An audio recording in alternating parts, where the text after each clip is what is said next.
بسم اللہ الرحمن الرحیم۔ السلام علیکم ورحمۃ اللہ وبرکاتہ۔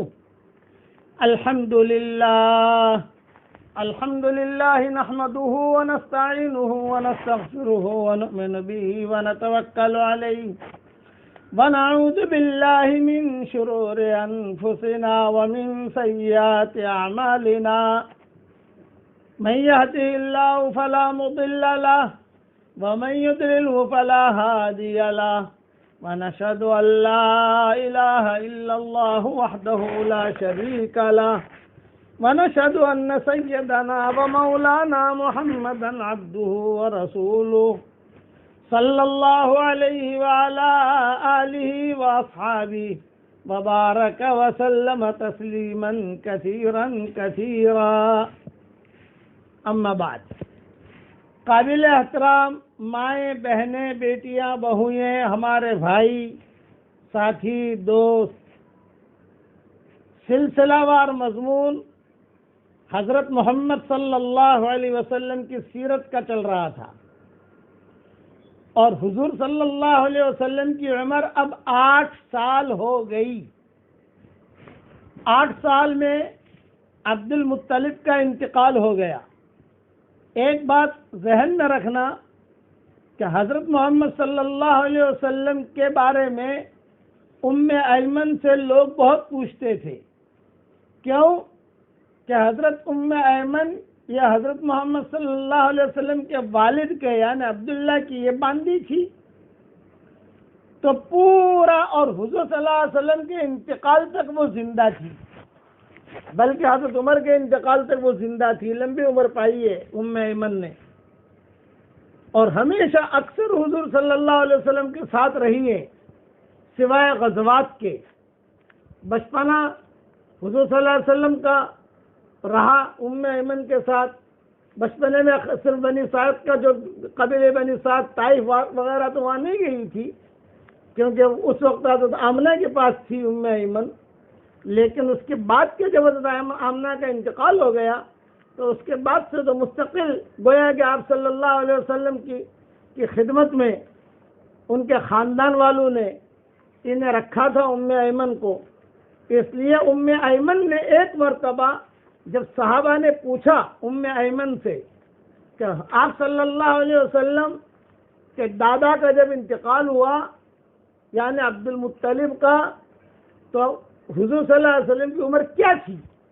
یہ اس وقت پوچھا جب حضور کو نبوت مل گئی، اسلام پھیلنے لگا، تو یہ بوڑھی عورت تھی۔ تو اس نے صحابہ کو جمع کر کے ام ایمن نے کہا کہ حضور صلی اللہ علیہ وسلم کی عمر اس وقت 8 سال کی تھی، اور میں ساتھ تھی جنازے میں، اور میرے آنکھوں سے دیکھ رہی تھی کہ جنازے کے پیچھے پیچھے حضور صلی اللہ علیہ وسلم جا رہے تھے اور رو رہے تھے۔ یہ میں نے میری آنکھوں سے دیکھا ہے، یہ ام ایمن کہتی تھی، جو صحیح روایتوں میں ملتا ہے۔ ایک مرتبہ صحابہ نے حضور صلی اللہ علیہ وسلم سے پوچھ لیا کہ حضرت آپ کو آپ کے دادے کا انتقال کا علم ہے؟ بے ابو طالب کا انتقال کا علم تو سب کو ہے، کیونکہ وہ تو بہت بعد میں 42 سال تک خدمت کرتے رہے ابو طالب، تو ان کے قصے تو آئیں گے بعد میں انشاءاللہ، وہ تو سب جانتے ہیں، سارے روات جانتے ہیں، سارے محدثین جانتے ہیں، سب جانتے ہیں، حضور صلی اللہ علیہ وسلم تو جانتے ہی تھے۔ لیکن عبد المطلب کا انتقال ہوا تو کسی نے پوچھا کہ حضرت آپ کو پتا ہے، آپ کو یاد ہے؟ جیسے لوگ پوچھتے تھے، حضرت عائشہ بھی کبھی کبھی پوچھتی تھی، کوئی چیز جب نکاح ہو گیا اور حضور کے حرم میں آئی تو پوچھتی تھی قبیلے بنی سعد کے قصے یاد ہیں آپ کو، یا آپ کے جو ہے والدہ کا کوئی قصہ یاد ہے کہ انتقال ہو گیا والدہ کا، اور اس طریقے سے مدینے کا سفر کوئی یاد ہے؟ آپ صلی اللہ علیہ وسلم کبھی کبھی کچھ نہ کچھ جواب دیتے تھے، وہ کبھی سنائیں گے انشاءاللہ۔ لیکن ابھی تو یہ مضمون پورا کر رہا ہوں، تو صحابہ نے یہ پوچھا حضور صلی اللہ علیہ وسلم سے کسی نے کہ حضرت وہ عبد المطلب کے انتقال کا قصہ آپ کو معلوم ہے؟ تو حضور نے فرمایا ہاں مجھے خوب یاد ہے، یعنی اب تک یاد ہے، کبھی بچپنے کی بات آدمی بھول جاتا ہے، لیکن حضور اس کو نہیں بھولے تھے۔ وہ کہہ رہے تھے کہ مجھے یاد ہے میرے دادا کا انتقال ہوا، میں 8 سال کی عمر کا تھا، اور پیچھے میں روتا روتا جا رہا تھا، اور ام ایمن کہہ رہی تھی کہ جب حضور رو رہے تھے تو حضور کو میں اپنے سینے سے لگا رہی تھی، یعنی بے رو مت اٹھائے، حضور خود چل رہے تھے جنازے میں بڑے بڑے لوگ شریک تھے، بھئی جتنے بیٹے ہیں عبد المطلب کے یہ سارے کے سارے شریک، پھر ان کی بیٹیاں شریک، اس زمانے میں تو مرد عورتیں سب جنازے کے ساتھ جاتے تھے، تو سارے کے سارے شریک تھے۔ حضور صلی اللہ علیہ وسلم چونکہ بچوں میں شمار ہوتا تھا ان کا، تو اس لیے آپ بھی جو ہے پیچھے تھے۔ چلیے اب آگے بڑھیے، آپ صلی اللہ علیہ وسلم کے کپڑے عبد المطلب کے انتقال کے بعد یا آپ کی پیٹی یا آپ کی جو بھی ضرورت کی چیزیں تھی وہ منتقل اب ہوئی ابو طالب کے گھر پر۔ یہ سعادت مندی ابو طالب کو ملی۔ ابو طالب کو عبد المطلب نے اپنے انتقال سے پہلے ابو طالب کو یہ کہا کہ دیکھو بیٹا، میں دنیا سے جا رہا ہوں، اب میں پل بھر کا کچھ دیر کا مہمان ہوں، لیکن میرے اس بچے کا خیال رکھنا۔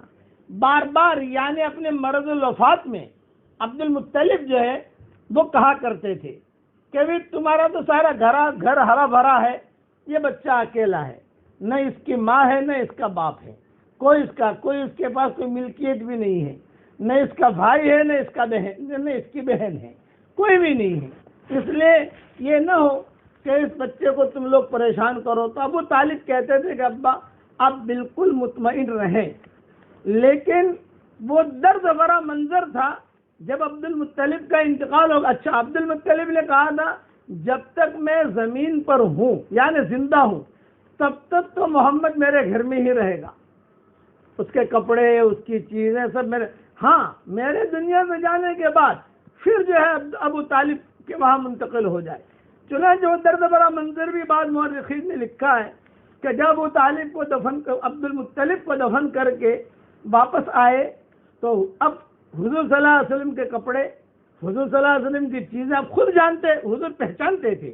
8 سال کی عمر ہو گئی، یہ میرا رومال ہے، یہ میرا جھولا ہے، یہ میری چادر ہے، یہ میرا پیالہ ہے، یہ میری چیز ہے۔ 8 سال کی عمر میں تو بچہ جو ہے وہ سمجھتا ہے اپنی چیزوں کو۔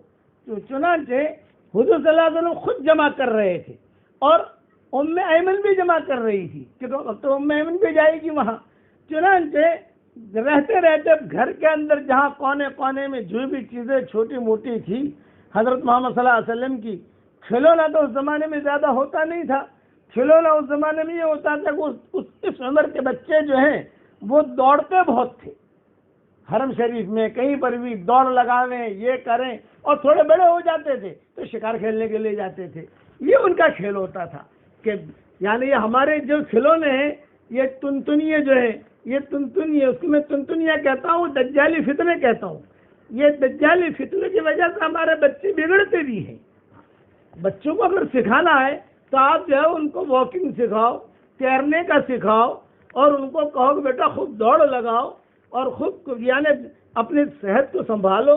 لیکن آج کل کے جو حالات ہیں، یہ اس حالات کے اندر بوڑھے بھی پریشان، بوڑھے بھی جو ہے اس کو نہیں سمجھتے، مرد بھی نہیں سمجھتے، عورتیں بھی نہیں سمجھتی، بچے بھی نہیں سمجھتے۔ اور پھر یہ فتنہ آ گیا دجال کا، یہ موبائل کو عربی میں کہتے ہیں جوال۔ تو میں ان لوگوں کو عربوں میں بیان جب کرتا ہوں تو میں کہتا ہوں کہ دجال، میں نے اس کا نام رکھا ہے دجال عربی بیانوں کے اندر، یعنی اس نے اور پریشان کر دیا اور لوگوں کو خراب کر دیا۔ تو اس زمانے میں آپ صلی اللہ علیہ وسلم نے ساری چیزیں جو ہے وہ اپنی عبد المطلب کے گھر سے سمیٹی، اور سمیٹ کر سیدھا جب لا رہے تھے یہاں تو کسی کی ہچکیاں تو نہیں بندی، لیکن ام ایمن بہت روئی حضور کو دیکھ کر کہ حضور خود اٹھا رہے تھے اور ام ایمن بھی اٹھا رہی تھی۔ مکان کو اتنا دور تو نہیں تھا، لیکن یہ سمجھدار عورت تھی ام ایمن، یہ بہت روئی۔ تو کسی نے کہا، حارث نے کہا یا ابو طالب نے کہا یا کسی نے کہا کہ بھی کیوں رو رہے ہو تم؟ تو جواب نہیں دے سکی ام ایمن، کیونکہ سارا منظر دیکھا تھا کہ میں پہلے اس کے باپ کی باندھی تھی، پھر اس کے ماں کے پاس آئی، پھر اس کی خدمت کی۔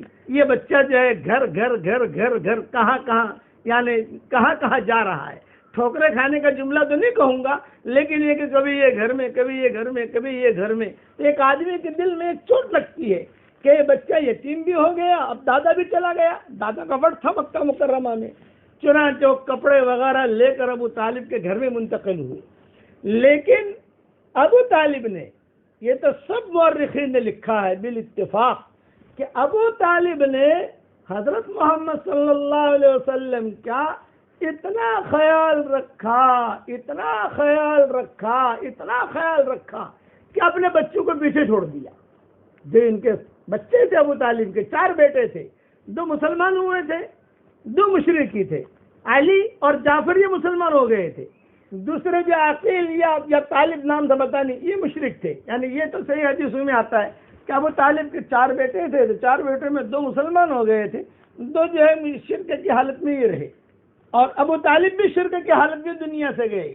42 سال تک میرے والد صاحب رحمۃ اللہ علیہ مرکز نظام الدین میں جب بھی تفصیل بیان کرتے تھے تو بہت روتے تھے کہ وہ ہدایت تو اللہ کے ہاتھ میں ہے، کہ 42 سال تک خدمت کی اور دل و جان سے کی، ہیرا پھیری سے نہیں.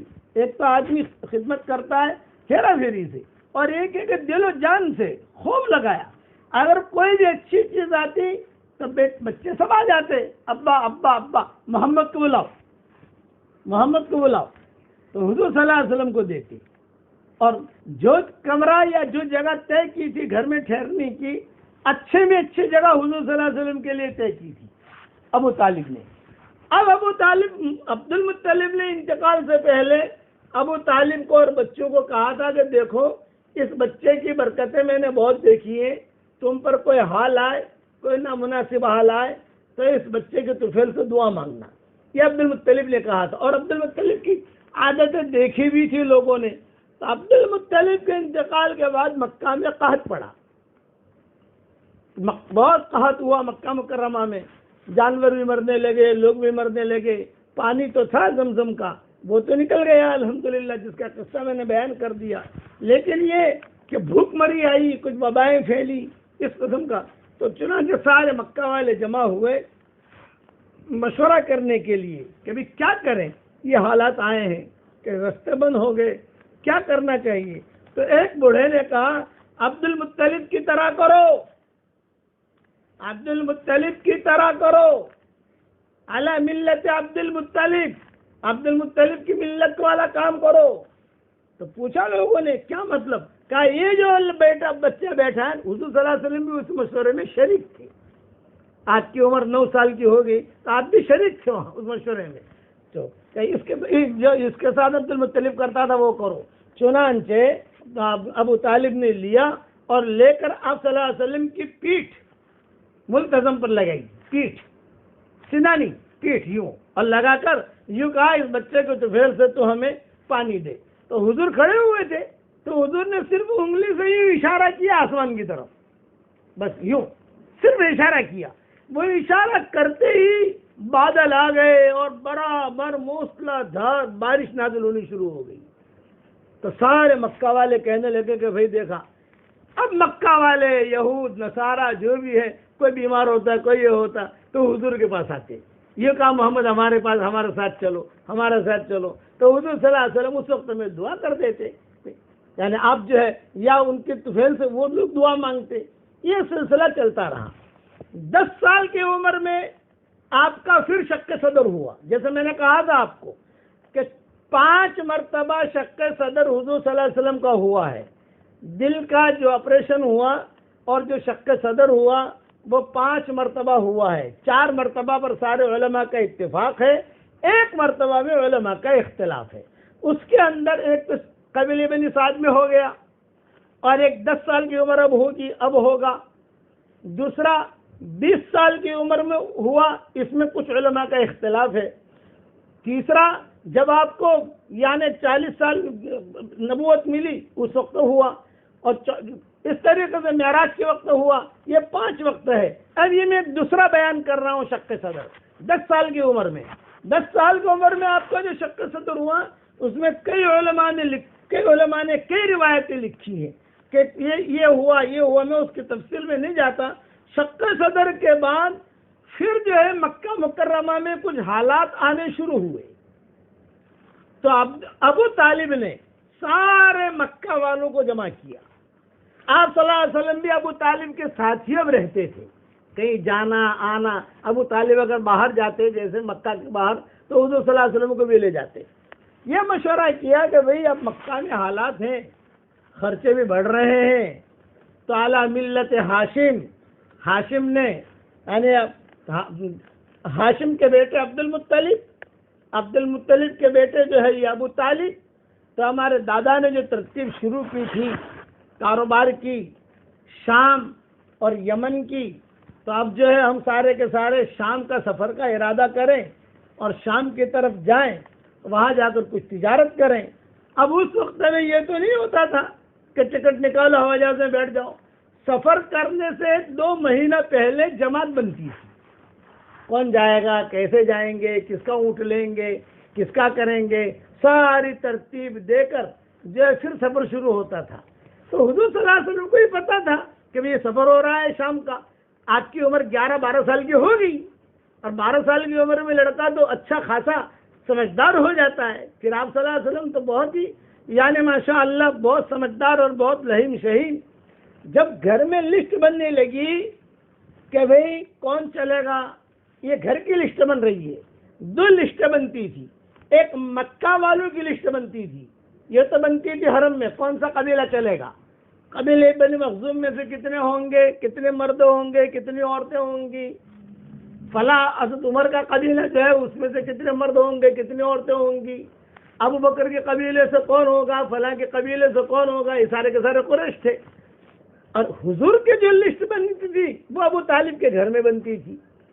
تو ظاہر بات ہے کہ جب حضور کے سامنے لسٹ بنی, سارے چچا جمع ہوئے, پھوپھیاں جمع ہوئیں, سارے کے سارے جمع ہوئے کہ بھی شام کا سفر کرنا ہے اور بڑا لمبا سفر ہے. اچھا وہ سفر بڑا لمبا ہوتا تھا شام کا, کیوں کہ مکہ سے نکلو تو مکہ سے نکل کر 400-450 کلومیٹر تو مدینہ تک کا سفر کرو, مدینہ منورہ سے خیبر تک کا سفر 100 کلومیٹر, پھر خیبر سے آگے تبوک کا سفر 700-800 کلومیٹر, پھر اس سے جارڈن کا سفر وہ 300 کلومیٹر, پھر جارڈن سے آگے شام وہ 400 کلومیٹر, 2000-2500 کلومیٹر کا سفر ہے.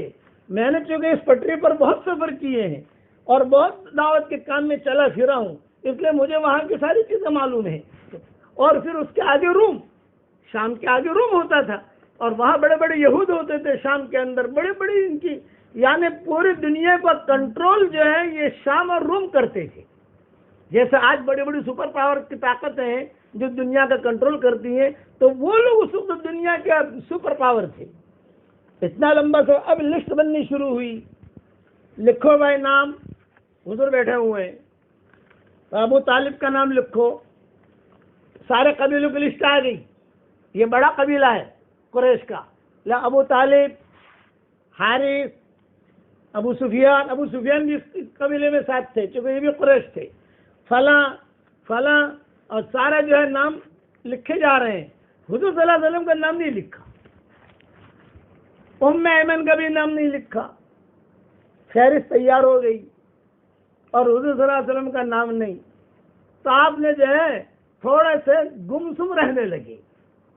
گمسم رہنے لگا مطلب کیا, اب کہتے نہیں سکتے میں بھی چلنا چاہتا ہوں, 12 سال کی عمر ہے, سفر لمبا ہے, اور سفر کے اندر اچھے حالات بھی آتے ہیں, نامناسب حالات بھی آتے ہیں. پھر جو ہے اونٹوں پر جانا ہے, اونٹوں پر آنا ہے سب. اچھا آپ کو علم ہو گیا کہ میرا نام یہ فہرست میں نہیں ہے, سب جا رہے ہیں. اچھا آپ محمد کیا کریں گے بھائی, یہ مشورہ کرو. کبھی سلسلے کا ابو طالب کی بیوی بھی جا رہی ہے, ابو طالب کے فلاں بچے بھی جا رہے ہیں, وہ بھی جا رہے ہیں, تو ان کا کیا کریں گے. تو یہ بعض کتابوں میں لکھا ہے, بعض تاریخی کتابوں میں دن طے ہو گئے بھئی 1 ہفتہ فلاں کے گھر, 1 ہفتہ فلاں کے گھر, یا 15 دن فلاں کے گھر, 15 دن فلاں کے گھر, 15 دن فلاں کے گھر, یعنی 2 ہفتہ کسی کے گھر, یعنی وقت مقرر کر کے یہ وہاں جایا کرے, ام ایمن لے جایا کرے گی. اب یہ ساری چیزیں بیٹھے ہوئے سن رہے تھے اور سمجھ بھی رہے تھے. چنانچہ وقت آ گیا سفر کا, سارا قافلہ تیار ہو گیا اور سب جو ہے ایک دوسرے سے مسافہ کرنے لگے. چونکہ پورے قافلے کے امیر ابو طالب تھے, تو سب نے لائن لگائی مسافے کے لیے کہ ابھی یہ قافلہ روانہ ہو رہا ہے مکہ والوں نے, اور ابو طالب نے اپنے پیچھے ذمہ داریاں بھی دے دی, جو بڑے بڑے لوگ بوڑھے رہ گئے تھے ان کو کہا بھی کبھی دیکھو میرے بیٹے کا خیال رکھنا، حضور سن رہے تھے. اور آپ کے دل میں کیا تھی؟ آپ کے دل میں یہ تھی کہ میں بھی جاؤں، ساتھ میں جا رہے تھے میں بھی جاؤں. اور ابو طالب کے دل میں یہ کہ یہ بچہ جو ہے بہت قیمتی ہے، خدا نخواستہ راستے میں کوئی حالات آئے، کوئی مسئلے آئے تو یہ بچہ خدا نخواستہ کہیں مر نہ جائے راستے میں. اب ان کو کیا پتا کہ نبی ہونے والا ہے. اب جو ہے سب نے جو ہے مسافہ کرنا شروع کیا، لائن لگی. اس وقت میں مسافے کی ترتیب یہ ہوتی تھی کہ کرسی وغیرہ نہیں ہوتی تھی. ایک درخت کے نیچے وہ جو امیر ہوتا تھا وہ ٹیک لگا کے کھڑا ہو جاتا تھا اور سارے لوگ آ کر جو ہے مسافہ کر کے. اور مسافے کی ترتیب ہم جو مسافہ کرتے ہیں یہ مسافے کی ترتیب نہیں تھی. میں تو بتاؤں کیسا مسافہ ہوتا تھا، تم دیکھ لو حذیفہ. اس وقت کا مسافہ یہ ہوتا تھا، یہ کندھے پر یوں ہاتھ مارتے تھے، یہ مسافہ ہو گیا عبداللہ کہ یہ کندھے پر یوں ہاتھ مار لیا، بس یہ مسافہ ہو گیا. مسافہ تو حضور صلی اللہ علیہ وسلم نے شروع کیا 2 ہاتھ سے، لیکن اس وقت کا جو مسافہ تھا وہ امیر کے کندھے پر یوں ہاتھ مار لیتے تھے اور وہ امیر جو ہے اس کے کندھے پر ہاتھ مار لیتا تھا. یہ مسافہ ہو گیا، مطلب کہ رخصت ہو گئی. آخر میں باری آئی حضور صلی اللہ علیہ وسلم کی. تو جب حضور کی باری آئی تو حضور نے جو ہے ابو طالب کے کندھے پر ہاتھ ہی نہیں مارا. حضور چمٹ گئے ابو طالب سے اور رونے لگے. ابو طالب نے کہا بھی کیوں رو رہے ہو؟ یہ فرمایا کہ بس یعنی خاموش رہے، کچھ بولے نہیں، کہ بھی خاموش رہے، بہت روتے رہے، بہت روتے رہے. ابو طالب بھی روتے رہے کہ 12 سال کی عمر تھی آپ کی، بھی کیا ہوا؟ تو پھر ابو طالب نے خود نے کہا کیا سفر میں چلنا چاہتے ہو؟ آپ نے فرمایا ہاں میری بھی تمنا ہے کہ میں آپ کے ساتھ سفر میں جاؤں. تو ابو طالب نے زور سے اعلان کیا بھئی محمد کا بھی نام لکھ لو. بس جہاں حضور نے یہ سنا تو کتابوں میں لکھا ہے ایسے تیز دوڑے اپنے گھر کی طرف. اور ابو طالب نے یہ بھی کہا جاؤ اپنے کپڑے لے آؤ. تو چنانچہ بھاگے ایسے تیز دوڑے، پیچھے پیچھے ایمن بھی دوڑی. اور ایمن کو یہ ڈر کہ یہ تیز دوڑ رہا ہے بچہ کہیں گر نہ جائے. ڈر لگتا ہے کہ جب بچے دوڑتے ہیں تو حضور خوش ہو گئے، ایک دم خوش ہو گئے. 12 سال کی عمر تھی اور آپ نے جا کر جلدی اپنا جو بھی پوٹلی تھی، جو بھی کپڑے تھے، چونکہ سفر طے تو تھا نہیں، بعض کپڑے میلے بھی ہوتے ہیں، بعض کپڑے دھلے ہوئے ہوتے ہیں. اگر سفر کا پکا معلوم ہو کہ سفر ہے تو آدمی پوری تیاری کر کے چلتا ہے. چنانچہ حضور اکرم صلی اللہ علیہ وسلم کو کبھی طے ہو گیا کہ بھی چلو تم بھی ہمارے ساتھ چلو. اب حضور صلی اللہ علیہ وسلم بھی ساتھ ہو لیے تو ظاہر یہ بات ہے کہ ایمن یہ ہر وقت حضور صلی اللہ علیہ وسلم کی خدمت میں رہتی تھی تو ایمن کو بھی لے لیا. اب یہ قافلہ رواں دواں سارا قافلہ مکہ والوں کا شام کی طرف روانہ ہوا. اب مکہ مکرمہ سے شام تک پہنچنا اور شام سے مکہ مکرمہ آنا، اس میں تقریباً بہت قصے الگ کتابوں میں علماء نے لکھے ہیں کہ کیا ہوئے. کچھ قصے میں بیان کر دوں گا. بیچ میں چونکہ مدینہ منورہ سے گزرنا ہوتا تھا، مدینہ منورہ سلمہ کا گاؤں دادی کا، کہ سلمہ جو ہے عبد المطلب کی والدہ تھی، اور وہیں عبداللہ کا بھی انتقال ہوا تھا حضور کے والد کا، وہی دفن بھی تھے. بیچ میں مقام ابوا بھی پڑتا ہے. یہ ساری تفصیل کل انشاءاللہ پوری کروں گا. اب یہ ذہن میں رکھو 12 سال کی عمر ہوئی ہے اور 12 سال کی عمر کے بعد اب مکہ مکرمہ سے مکہ والوں کے ساتھ جس کے امیر ہیں ابو طالب، حضور صلی اللہ علیہ وسلم 12 سال کی عمر میں شام کا سفر کر رہے ہیں. بقیہ تفصیل کل انشاءاللہ پوری کریں گے. ہمارے سامنے اعتکاف کے مسائل چل رہے تھے. کل میں نے آپ لوگوں کو ایک مسئلہ بتایا تھا کہ مرد حضرات مسجدوں میں اعتکاف کریں گے اور عورتیں گھروں میں اعتکاف کرے گی. مردوں کے لیے گھروں میں اعتکاف کرنا درست نہیں ہے. گھر میں جو عورتیں اعتکاف کرے گی ان کے سلسلے میں نے بتایا تھا کہ گھر میں کوئی بھی ایک کمرہ، چاہے ہال ہو چاہے بیڈ روم ہو، کوئی بھی ایک جگہ عورت مقرر کر لے اور وہیں پہ اعتکاف میں بیٹھے، اور بغیر کسی ضرورت کے اپنے اعتکاف کی جگہ سے باہر نہیں نکل سکتی ہے. عورتوں کو ایک یہ اشکال ہوتا ہے کہ اگر عورت گھر میں اکیلی ہے یا اکیلی تو نہیں ہے، دوسرے لوگ بھی ہیں، لیکن کھانا پکانے والی وہ اکیلی عورت ہے اور اس کے علاوہ کوئی اور ہے نہیں، تو کچن وغیرہ میں جا کے وہ کھانا پکا سکتی ہے یا نہیں پکا سکتی؟ اس لیے کہ کھانا جو ہے نا وہ بھی انسان کی ایک ضرورت ہے۔ تو اس کا جواب سن لیجئے۔ کل میں نے آپ کو بتایا تھا کہ عورت اگر اپنے اعتکاف کی جگہ سے کھانا پکانے کے لیے نکلے گی تو اس کا اعتکاف ٹوٹ جائے گا۔ آج میں انشاءاللہ تمام وہ ضرورتیں بتاؤں گا جن ضرورتوں کے تحت عورت اور مرد اپنے اعتکاف کی جگہ سے باہر نکل سکتے ہیں۔ تو عورت اگر نکلے گی تو اس کا اعتکاف ٹوٹ جائے گا۔ تو اب یہ اشکال ہوتا ہے کہ بھئی یہ کھانا تو ضرورت ہے، ضرورت کے تحت تو نکلنا درست ہونا چاہیے۔ تو اس کا جواب کتابوں کے اندر بعض علماء نے یہ لکھا ہے کہ ذرا اس بات کے اوپر بھی غور کر لے کہ اعتکاف میں بیٹھنا عورت کے لیے کوئی ضروری بھی تو نہیں ہے کہ اس ضرورت کی اس کو اجازت دی جائے۔ عورت کے لیے اعتکاف میں بیٹھنا ضروری نہیں ہے۔ اگر گھر میں عورت اکیلی ہے یا کھانا پکانے والی وہی ایک عورت ہے تو پھر اس کو مسنون اعتکاف میں نہیں بیٹھنا چاہیے، وہ نفل اعتکاف میں بیٹھ سکتی ہے۔ نفل اعتکاف میں اس طریقے سے کہ جب کھانے وغیرہ کی ضرورت سے فارغ ہو جائے تو 5-6 گھنٹے کے لیے اپنے اعتکاف کی جگہ پہ آ جائے، تو مسنون اعتکاف کا ثواب تو نہیں ملے گا لیکن مطلق نفل اعتکاف کا ثواب تو اسے ملتا رہے گا۔ اس لیے اگر گھر میں ایسی مجبوری ہو تو پھر ایسی عورت کو اعتکاف میں نہیں بیٹھنا چاہیے، نفل اعتکاف میں بیٹھ جائے، کوئی حرج نہیں ہے۔ اب اعتکاف کی جگہ سے باہر نکلنا کن صورتوں میں جائز ہے اور کن صورتوں میں اس کا اعتکاف ٹوٹ جائے گا؟ دیکھیے، ضرورتیں 3 طرح کی ہے، حاجت 3 طرح کی، ایک شرعی حاجت ہوتی ہے، ایک طبعی حاجت ہوتی ہے اور ایک حاجت ضروریہ ہے۔ حاجت شرعیہ، حاجت طبعیہ، حاجت ضروریہ۔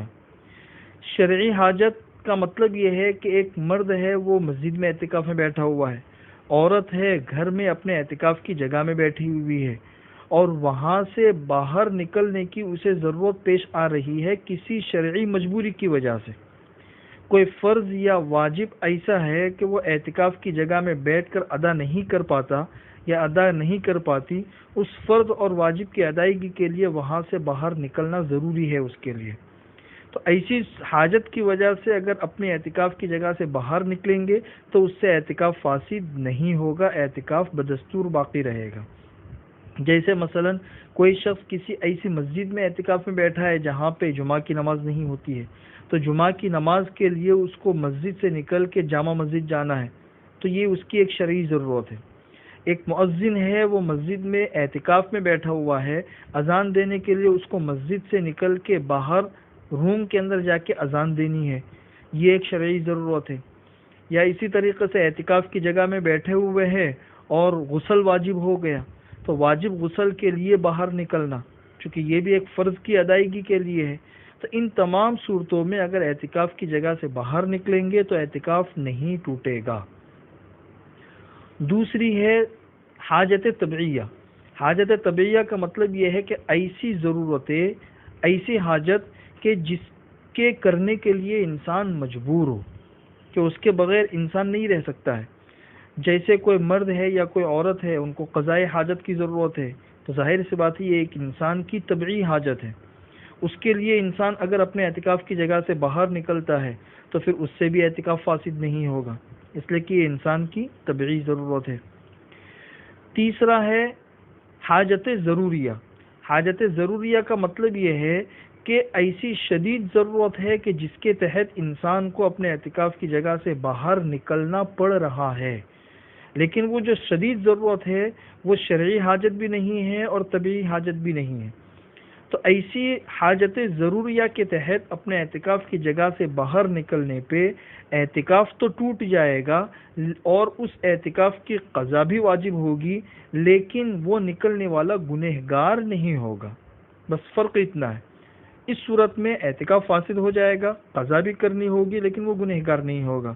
جیسے کوئی مرد ہے وہ اعتکاف میں بیٹھا ہوا ہے، عورت ہے اعتکاف میں بیٹھی ہوئی ہے، اچانک کسی مسئلے کی وجہ سے پولیس اسٹیشن جانا ضرورت پیش آ گئی، وہاں سے فون آ گیا، یا طبیعت ایسی خراب ہو گئی کہ وہاں پہ ڈاکٹر کو بلا بھی نہیں سکتے اعتکاف کی جگہ پہ اور ہاسپٹل میں ایڈمٹ ہونا ضروری ہے، یا اسی طریقے سے کوئی کیس چل رہا تھا اور اتفاق سے جو اعتکاف کے دن ہے ان اعتکاف کے دنوں میں ہی اس کیس کی تاریخ ہے اس کے لیے جانا ہے، یا گھر میں کسی کا انتقال ہو گیا، انتہائی بے چین ہو کر اپنے اعتکاف کی جگہ سے باہر نکل گئے، یہ ساری، یا جس مکان میں اعتکاف میں بیٹھے ہوئے ہیں یا جس مسجد میں اعتکاف میں بیٹھے ہوئے ہیں وہ اچانک گر گئی زلزلے وغیرہ کی وجہ سے یا بوسیدہ ہونے کی وجہ سے، تو ایسی جو ضرورت ہے یہ شدید ضرورت ہے۔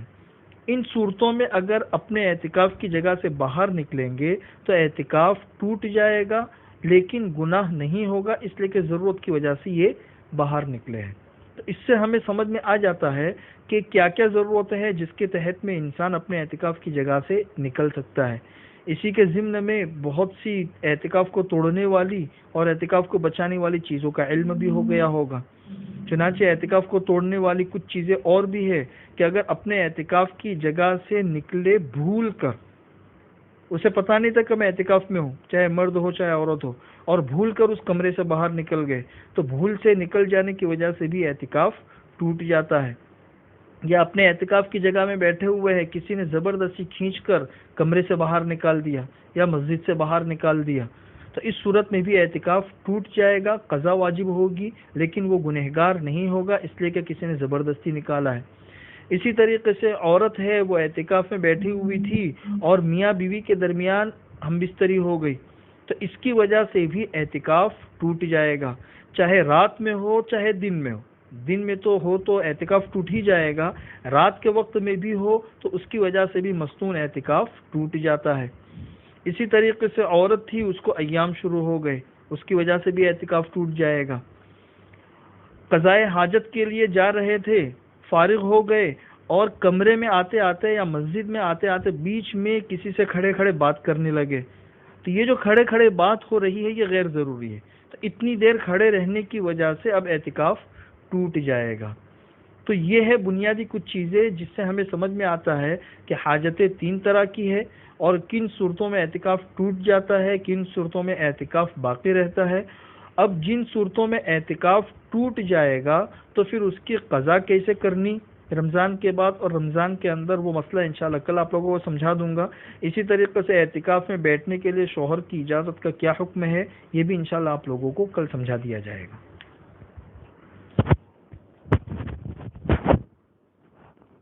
آیت الکرسی کا جو میں نے ہدیہ دیا تھا آپ لوگوں کو، میں نے وضاحت کر دی تھی، زندگی میں ایک مرتبہ پڑھنا ہے، 100 مرتبہ، بس شرط صرف ایک ہی ہے کہ ایک ہی بیٹھک میں ہونی چاہیے، بس۔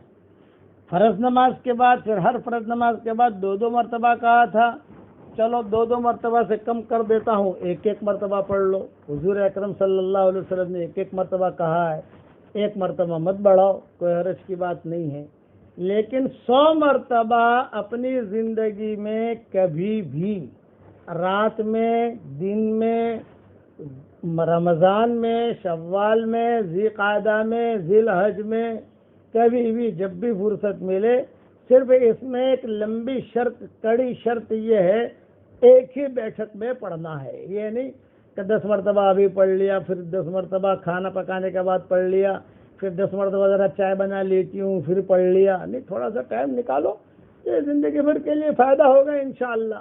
تو علماء نے لکھا ہے کہ انشاءاللہ جنات، جادو، اس قسم کی چیزوں سے انسان محفوظ رہے گا انشاءاللہ۔ یہ تو ایک بات ہو گئی۔ دوسری بات کہ اپنے گھر کے چاروں کونوں میں آیت الکرسی پڑھ کر دم کرو تو انشاءاللہ فائدہ ہی فائدہ ہے، کبھی بھی کرو جب بھی فرصت ملے۔ تیسری بات، جو سورہ طٰہٰ پڑھنے کا میں نے کہا ہے تہجد کے وقت میں، وہ کوئی رمضان کے ساتھ خاص نہیں ہے، جب بھی آپ کو فرصت ملے تہجد میں اٹھو، تہجد کے وقت میں پڑھنا ہے، کیونکہ آج کل رمضان کے مہینے میں تہجد ہوتا ہے، آدمی اٹھتا ہی اٹھتا ہے، اس لیے اس وقت پڑھ لے آدمی، اور کوئی روزانہ پابندی کرنا بھی ضروری نہیں ہے۔ روزے میں برکت کے لیے بہت مجرب لکھا ہے علماء نے، اللہ تعالیٰ خیر اور برکت کا معاملہ فرمائے۔ آج کل بچیوں کے رشتے نہیں ہوتے، اس سلسلے میں بھی کل کچھ ہدیے انشاءاللہ پیش کر دوں گا۔ اللہ تعالیٰ ہم سب کو صحیح سمجھ عطا فرمائے، دعا کر لو۔ اللهم صل على محمد وعلى آل محمد كما صليت على إبراهيم وعلى آل إبراهيم إنك حميد مجيد. اللهم صل على سيدنا محمد بن عبد الله القائم بحق الله. ما ضاق أمر إلا فرجه الله عدد الشفع والوتر. يا رب لك الحمد كما ينبغي لجلال وجهك وعظيم سلطانك عدد الشفع والوتر. اللهم لك الحمد على سابغ نعمك عدد الشفع والوتر. الحمد لله على سابغ نعم الله عدد الشفع والوتر. يا رب صل وسلم دائما أبدا على حبيبك خير الخلق كلهم عدد الشفع والوتر. ربنا هب لنا من أزواجنا وذرياتنا قرة أعين واجعلنا للمتقين إماما.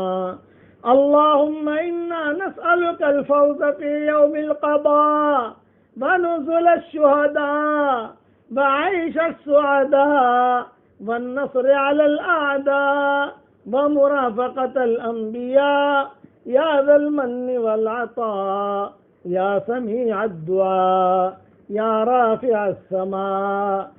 اللهم لك الحمد إنك حق ووعدك حق ولقاؤك حق والنبيون حق ومحمد صلى الله عليه وسلم حق والساعة حق والساعة آتية لا ريب فيها. لك الحمد أنت حق من ذكر وأجود من سئل وأوسع من أعطى. لك الحمد أنت قيوم السماوات والأرض ومن فيهن. لك الحمد أنت نور السماوات والأرض ومن فيهن. اللهم اجعل أمامنا نورا ومن خلفنا نورا وعن يميننا نورا وعن شمالنا نورا ومن فوقنا نورا ونعوذ بعظمتك أن نغتال من تحتنا. اللهم ألبسنا لباس التقوى. اللهم ألبسنا لباس الشفاء. اللهم ألبسنا لباس العافية. اللهم اغفر لنا ذنوبنا كلها دقها وجلها سرها وعلانيتها ظاهرها وباطنها جليها وخفيها ليليها ونهاريها حديثها وقديمها عينيها وأذنيها أنفيها ومخيها كل ذلك عندنا يا عزيز. اللهم أدبنا بآداب القرآن وارزقنا فهم القرآن وأسعدنا بسعادة القرآن وشرفنا بشرف القرآن واحفظنا بما تحفظ به القرآن وأهل القرآن وجعلنا من أهل القرآن الذين هم أهلك وخاصتك يا أرحم الراحمين. اللهم اجعله يا ربنا حجة لنا لا علينا. اللهم اجعله يا ربنا لنا إماما وهدى ونورا هدى ونورا ورحمة. اللهم اجعل القرآن العظيم سائقنا وسابقنا إلى جناتك جنات النعيم. اللهم اجعل القرآن العظيم لنا في الدنيا قرينا وفي القبر مونسا وعلى الصراط نورا وفي القيامة شفيعا وإلى الجنة رفيقا وإلى الجنة رفيقا ومن النار سترا وحجابا وإلى الخيرات كلها دليلا وإماما برحمتك يا أرحم الراحمين یا ذا الجلال والاکرام۔ اے اللہ ہمارے گناہوں کو معاف فرما، اے اللہ ہماری خطاؤں سے درگزر فرما، اے اللہ جو کام کرنے سے آپ خوش ہوتے ہو وہ کام کرنے کی ہمیں توفیق عطا فرما، جو کام کرنے سے آپ ناراض ہوتے ہو ہمیں بچنے کی توفیق عطا فرما۔ اے اللہ اس وقت میں ساری انسانیت پریشان ہے، اے اللہ اس انسانیت کے پریشانی کو دور فرما دے۔ اے اللہ جہاں جہاں تیرے سورج کی روشنی پہنچتی ہے وہاں تیرے دین کی روشنی کو پہنچا دے، اور جہاں جہاں تیرا پانی پہنچتا ہے وہاں تیرا دین کا پانی پہنچا دے، اور جہاں جہاں تیری ہوائیں پہنچتی ہیں اے اللہ وہاں تیرے دین کی ہوا کو پہنچا دے۔ اے اللہ ہمارے گھروں کو دین کے لیے چمن بنا دے، صحت کے لیے چمن بنا دے، عافیت کا چمن بنا دے، ہمارے ملک کو دین کا چمن بنا دے، اس دنیا کو دین کا چمن بنا دے اور دین کا گلشن بنا دے۔ اے اللہ تو نے قرآن میں کہا ہے ان مع العسر یسرا، کہ پریشانیوں کے ساتھ پھر آرام کی چیزیں بھی آتی ہیں اور کشادگی بھی ہوتی ہے۔ اے اللہ بہت دن ہو گئے، اب جو ہے اس انسانیت کے اوپر سے اس عذاب کو تو ہٹا لے۔ اے اللہ باہی جاہی گناہوں سے تو ہمیں بچا لے۔ اے اللہ تیرے ساتھ اچھا گمان کرنے کی ہمیں توفیق عطا فرما، تیرے ساتھ اچھا گمان کرنے کی توفیق عطا فرما۔ اے اللہ قلب منیب عطا فرما اور ہمیں عبد عباد منیب میں شامل فرما۔ اے اللہ مرنے سے پہلے پہلے سچی پکی توبہ کی توفیق عطا فرما۔ آج دوسروں کے موت کی خبریں سنتے ہیں، فلاں کا انتقال ہو گیا، فلاں کا انتقال ہو گیا۔ ایک دن آئے گا کہ لوگ ہماری موت کی خبریں سنیں گے، کوئی پانی گرم کر رہا ہوگا، کوئی نہلا رہا ہوگا، کوئی کفن تیار کر رہا ہوگا، کوئی مشک اور عنبر لگا رہا ہوگا۔ اے اللہ قیمتی گھڑیاں نکال لی جائیں گی، قیمتی انگوٹھیاں نکال لی جائیں گی، قیمتی چشمے رکھ دیے جائیں گے، قیمتی موبائل بھی رکھ دیا جائے گا، اور قیمتی کپڑے بھی اتار لیے جائیں گے، قیمتی جوتے بھی یہاں رہ جائیں گے۔ محبت کے دعویٰ کرنے والے کھڑے ہوں گے، ان کی زبانوں پر تالے لگے ہوئے ہوں گے۔ اے اللہ تو اس وقت میں ہمارا معین اور مددگار بن جا۔ جب دنیا سے جانے کا وقت آئے کمال ایمان پر ہمارا خاتمہ فرما، در کے شقا سے، سوئے قضا سے، شماتت اعدا سے، سوئے منظر فجاعت موت سے، اچانک کے حادثوں سے، اچانک بیماریوں کے حادثوں سے، ہوائی حادثوں سے، کینسر کی موت سے، اور ہر اس بری موت سے جس موت میں ہم آپ کو پہچان بھی نہ سکیں اور آپ کو یاد بھی نہ کر سکیں، ان بری اموات سے، عافیت سے تو ہم سب کی حفاظت فرما۔ اے اللہ موت کے وقت میں اے اللہ فرشتے ہمارے ایمان بچانے کی فکر میں ہوں گے اور شیطان ہمارا ایمان چھیننے کی فکر میں ہوگا۔ اے اللہ لا حول ولا قوت الا بک، لا حول ولا قوت الا بک۔ اے اللہ تیری طاقت کے بغیر اور تیری مدد کے بغیر ہم کوئی اچھا کام نہیں کر سکتے ہیں، اور تیری مدد کے بغیر کسی گناہ سے ہم نہیں بچ سکتے ہیں۔ اے اللہ ہمیں گناہوں سے بچنے کی توفیق عطا فرما۔ اے مولا کریم اب یہ مغفرت کا عشرہ بھی رخصت ہو رہا ہے، رحمت کا عشرہ سلام کر کے چلا گیا، یہ مغفرت کا عشرہ بھی سلام پھیرنے کو ہے، کچھ دنوں کے بعد یہ بھی رخصت ہو جائے گا۔ بڑا بدبخت ہے وہ مرد اور بدبخت ہے وہ عورت کہ مغفرت کا عشرہ گزر جائے اور اپنے گناہوں کی معافی نہ کرا سکے۔ اے اللہ ہمیں وہ بدبختوں میں شامل مت فرما، ہمیں وہ نیک بخت بنا کہ ہمارے گناہ معاف ہو چکے ہو۔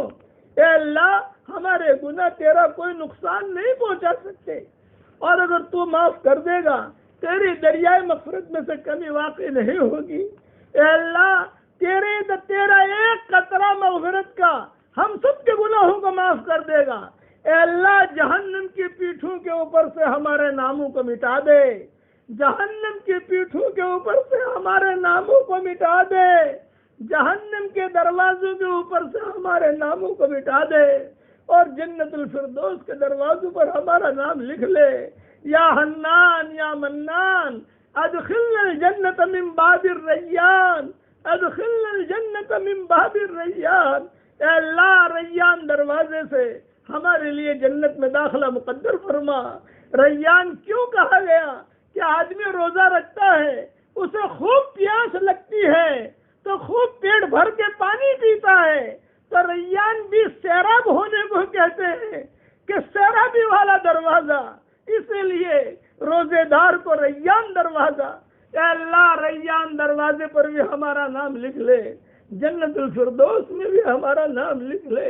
اے اللہ جتنا مجمع آمین کہہ رہا ہے، اور یا ہماری اس دعا پر جب کہیں آمین کہے، جب بھی کہے، جہاں بھی کہے، جس حال میں کہے، اور ابھی نقد آمین کہہ رہے ہیں، اے اللہ ہم سب کو اور ہماری قیامت تک کے آنے والی نسلوں کو تیرے قرآن سے جوڑ دے، اور اے اللہ ہمیں وہ خوش قسمت انسان بنا، ہمیں وہ دن دکھا کہ جنت الفردوس میں تیرا نبی کا پڑوس ہماری قیامت تک کی آنے والی نسلوں کے ساتھ ہم سب کو مل رہا ہو، اور ہماری پشتوں میں جو ایمان کی حالت میں دنیا سے رخصت ہوئے ہوں ان کے ساتھ، اور ہماری قیامت تک کی آنے والی نسلوں کے ساتھ تو ہم سب کو تیرے نبی کا پڑوس ہمیں عطا فرما۔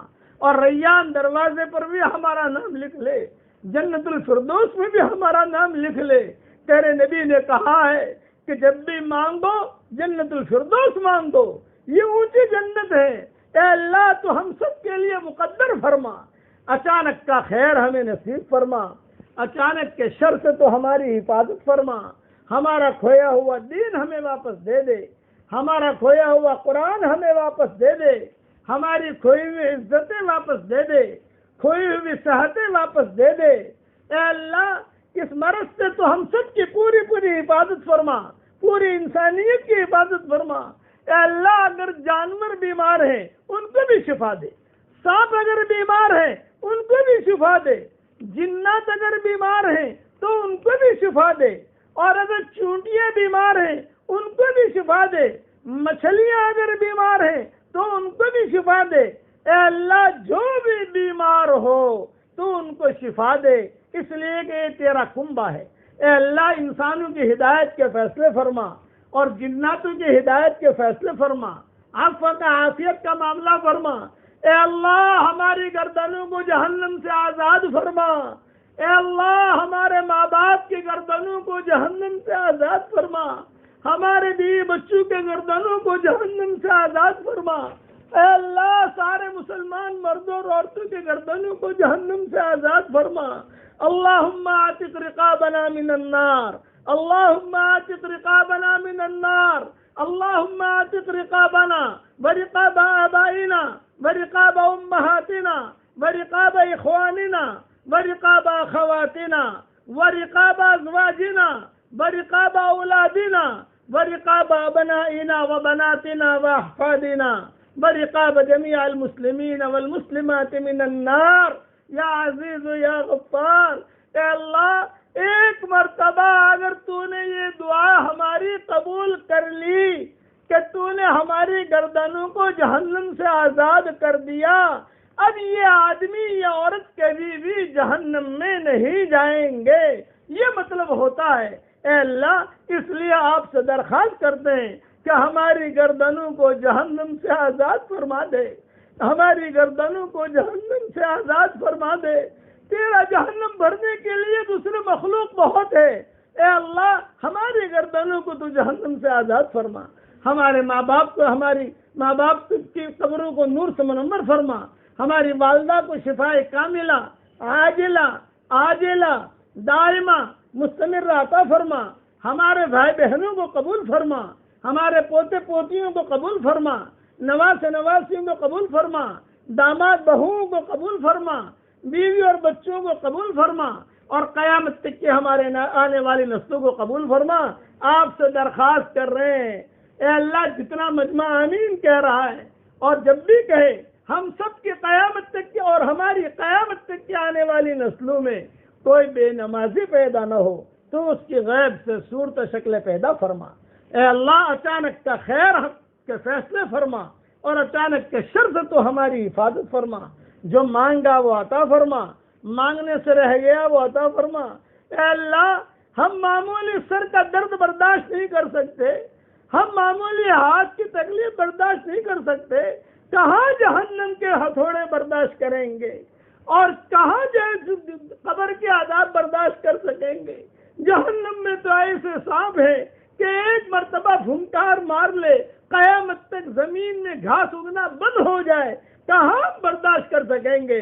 اللہم ان تغفر تغفر جما ایما عبد لک لا علما، اللہم ان تغفر تغفر جما ایما عبد لک لا علما۔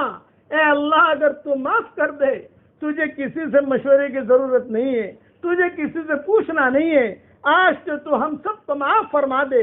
اور ہماری خاص دعا آج کی، ہم سب کے گردنوں کو جہنم سے آزاد فرما دے، ہم سب کے گردنوں کو جہنم سے آزاد فرما دے، ہم سب کے گردنوں کو جہنم سے آزاد فرما دے۔